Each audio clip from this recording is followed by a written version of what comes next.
বাংলাদেশের রাজনীতিতে কিছু নাম আছে যেগুলো কেবল ব্যক্তি পরিচয় নয়, বরং সময়, ইতিহাস আর বিতর্কের প্রতিচ্ছবি। একটি পরিবারের নাম যা কয়েক দশক ধরে রাষ্ট্রীয় আলোচনার কেন্দ্রে, একটি উত্তরাধিকার যার সঙ্গে জড়িয়ে আছে ক্ষমতা, নির্বাসন, প্রত্যাবর্তন এবং অপেক্ষা। আর সেই পরিবারের পরবর্তী প্রজন্ম দীর্ঘ সময় দেশের বাইরে থাকার পর আবার দেশের মাটিতে পা রেখেছে। তিনি জাইমা রহমান, একজন ব্যারিস্টার, একজন শিক্ষিত তরুণ এবং এমন একটি নাম যাকে ঘিরে ভবিষ্যৎ নিয়ে কৌতূহল বাড়ছে। হ্যালো বন্ধুরা, আমি Ashik Zakir. Welcome to Biomotivates. আজকের এই ভিডিওতে আমরা জানার চেষ্টা করব ব্যারিস্টার জাইমা রহমানের জীবনপথ, তার জন্ম, শিক্ষা, পারিবারিক প্রেক্ষাপট, দীর্ঘ প্রবাস জীবন এবং সাম্প্রতিক সময়ে তার জনসম্মুখে উপস্থিতি। এই ভিডিওটি তৈরি করা হয়েছে সত্য, যাচাইযোগ্য ও নিরপেক্ষ তথ্যের ভিত্তিতে। চলুন শুরু করি। জাইমা রহমানের জন্ম 1995 সালের 26শে অক্টোবর।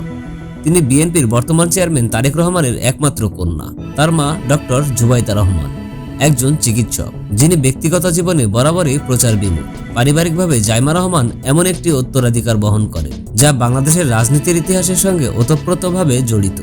তার দাদি বেগম খালেদা জিয়া বাংলাদেশের সাবেক প্রধানমন্ত্রী, যিনি 3 বার রাষ্ট্র ক্ষমতার দায়িত্ব পালন করেছেন। তার দাদা শহীদ রাষ্ট্রপতি জিয়াউর রহমান, মুক্তিযুদ্ধের সেক্টর কমান্ডার, বহুদলীয় রাজনৈতিক প্রবক্তা এবং বাংলাদেশ জাতীয়তাবাদী দল বিএনপি এর প্রতিষ্ঠাতা। জাইমার জন্মের সময় বাংলাদেশের রাজনৈতিক প্রেক্ষাপট ছিল উত্তাল। তিনি জন্মগ্রহণ করেন এমন এক সময়ে যখন খালেদা জিয়া ছিলেন রাষ্ট্র ক্ষমতায়। কিন্তু সময় বদলায়। 2007-8 সালে রাজনৈতিক পট পরিবর্তনের পর তারেক রহমানের বিরুদ্ধে একাধিক মামলা হয় এবং সেই প্রেক্ষাপটে পরিবারটি 2008 সালে লন্ডনে চলে যায়। তখন জাইমার বয়স মাত্র 13 বছর। শৈশবের একটি বড় অংশ তিনি কাটান প্রবাসে। পরিবারের অন্যান্য সদস্যদের মধ্যে প্রয়াত আরাফাত রহমান কোকো এবং খালা আইরিন খান উল্লেখযোগ্য। এই রাজনৈতিক উত্তরাধিকার জাইমাকে খুব কাছ থেকে রাজনীতি দেখার সুযোগ করে দিলেও তিনি দীর্ঘ সময় সরাসরি রাজনীতির বাইরে থেকেছেন।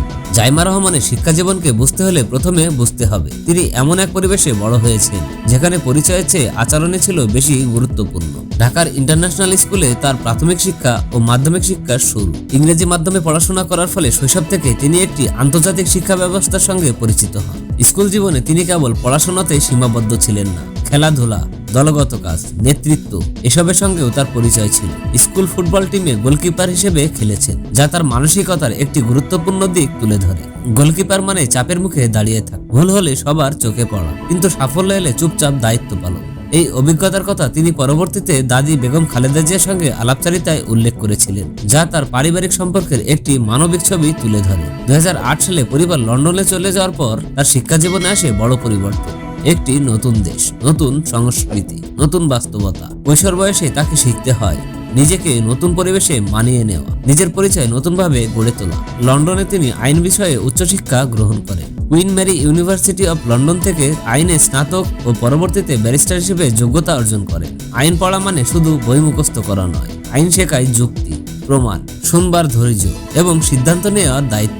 এই শিক্ষায় ধীরে ধীরে জাইমা রহমানের ব্যক্তিত্বের সংযম, বিশ্লেষণী মানসিকতা এবং বাস্তববোধ গড়ে তোলে। লন্ডনে কাটানো 17 বছর জাইমা রহমানের জীবনে সবচেয়ে নীরব কিন্তু সবচেয়ে গঠনমূলক সময়। এই সময়ে তিনি নিজেকে কখনো রাজনৈতিক কর্মী হিসেবে উপস্থাপন করেননি। তিনি ছিলেন একজন শিক্ষার্থী, একজন আইন পেশাজীবী, একজন সাধারণ প্রবাসী তরুণী। তবে রাজনৈতিক পরিবারের সদস্য হয় তিনি রাজনীতির বাইরে ছিলেন এমন নয়। তিনি দেখেছেন ক্ষমতার উত্থান পতন, মিডিয়ার ভূমিকা, রাজনীতির কঠিন বাস্তবতা।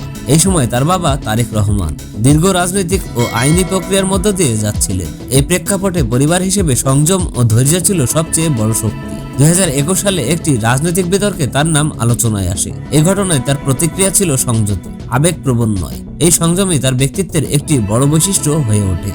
2025 সালের রাজনৈতিক প্রেক্ষাপট বদলানোর পর তিনি ধীরে ধীরে জনসম্মুখে আসতে শুরু করেন। ওয়াশিংটন ডিসিতে ন্যাশনাল প্রেয়ার ব্রেকফাস্টে অংশগ্রহণ করেন। এটি ছিল একটি প্রতীকী উপস্থিতি। তিনি সেখানে তার বাবার প্রতিনিধি হিসেবে ছিলেন। এরপর বিএনপির একটি অনলাইন সভায় তার অংশগ্রহণ ছিল আরও একটি সতর্ক পদক্ষেপ। তিনি সেখানে দীর্ঘ বক্তব্য দেননি, কিন্তু উপস্থিতি জানান দিয়েছেন।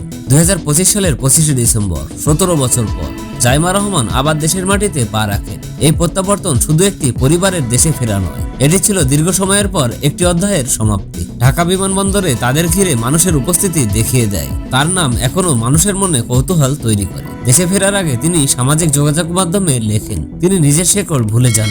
এই একটি বাক্যই তার মানসিকতার অবস্থান স্পষ্ট হয়। দেশে ফিরে তিনি ভোটার তালিকায় নাম অন্তর্ভুক্ত করেন। এটি ছিল একটি প্রতীকী পদক্ষেপ, একজন নাগরিক হিসেবে নিজের দায়িত্ব স্বীকার করা। তিনি বিভিন্ন মানুষের সাথে দেখা করেন, নীরবে শোনেন, পরিস্থিতি বোঝার চেষ্টা করেন। দাদি বেগম খালেদা জিয়াকে স্মরণ করে তার ব্যক্তিগত আবেগ মানুষের কাছে আলাদা করে ধরা দেয়। 2026 সালের নির্বাচনের আগে বিএনপির ভেতরে তাকে ঘিরে সমালোচনা শুরু হয়, তবে তিনি এখনো কোনো আনুষ্ঠানিক পদ গ্রহণ করেননি, যা তার ধীরগতির সিদ্ধান্ত গ্রহণের দিকটি তুলে ধরে। জাইমা রহমানের ব্যক্তিগত জীবন অত্যন্ত সংযত। তিনি বিবাহিত নন এবং ব্যক্তিগত জীবন নিয়ে প্রকাশ্যে খুব কম কথা বলেন। এই নীরবতা অনেকের কাছে রহস্য, কিন্তু অনেকের কাছে এটি সচেতন পছন্দ। তার ভবিষ্যৎ রাজনৈতিক ভূমিকা নিয়ে এখনো কোনো ঘোষণা নেই, কিন্তু সাম্প্রতিক উপস্থিতি ইঙ্গিত দেয় তিনি বিষয়গুলো সময় নিয়ে পর্যবেক্ষণ করেন। আইন পেশার অভিজ্ঞতা, পারিবারিক উত্তরাধিকার এবং প্রবাস জীবনের শিক্ষা, এই তিনটি বিষয় তার ভবিষ্যতের পথ নির্ধারণের ভূমিকা রাখতে পারে। তিনি হয়তো চিৎকার করে আসবেন না, হয়তো সিদ্ধান্ত নেবেন না, বরং ধীরে পরিকল্পিতভাবে নিজের জায়গা ঠিক করবে। আজ আমরা জেনেছি ব্যারিস্টার জাইমা রহমানের জীবন পথ, জন্ম, শিক্ষা, প্রবাস এবং দীর্ঘ সময় পর দেশের মাটিতে ফিরে আসা। কিন্তু সবচেয়ে গুরুত্বপূর্ণ অধ্যায়টি এখনো লেখা বাকি। তিনি কি কেবল একজন শিক্ষিত নাগরিক হয়ে থাকবেন, নাকি রাজনীতির মাঠে নতুন ভূমিকা নেবেন? নীরবতা কি তার দুর্বলতা, নাকি তার সবচেয়ে বড় শক্তি? এই প্রশ্নগুলোর উত্তর আমরা আজ জানি না, সময়ই তার উত্তর দেবে। তার ভবিষ্যৎ নিয়ে আপনার কি মনে হয় কমেন্টে লিখুন। ভিডিওটি ভালো লাগলে লাইক দিন এবং সাবস্ক্রাইব করুন আমাদের চ্যানেল। আজকের মতো এ পর্যন্তই। সকলে ভালো থাকবেন। আল্লাহ হাফেজ।